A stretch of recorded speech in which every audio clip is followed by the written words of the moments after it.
संभाजीनगरमध्ये दौलताबाद किल्ल्यामध्ये भीषण आग लागल्याची घटना घडलेली आहे। उन्हामुळे वाळलेल्या गवताला आग लागल्याची प्राथमिक माहिती समोर आली आहे। किल्ल्याच्या चारही बाजूला धुराचे मोठे लोट पाहायला मिळाले।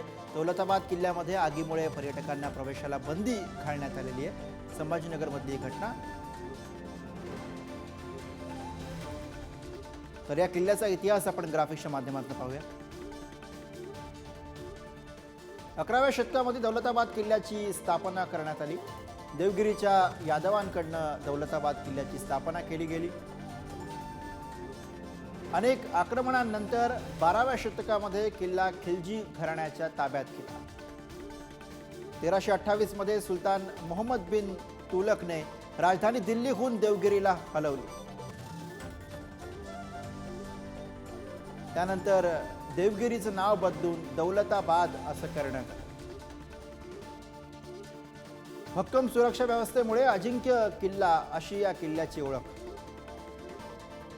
त्यानंतर किल्ला राजवंश, निजामशहा, मुघल आणि मराठा शासकांच्याही ताब्यात होता।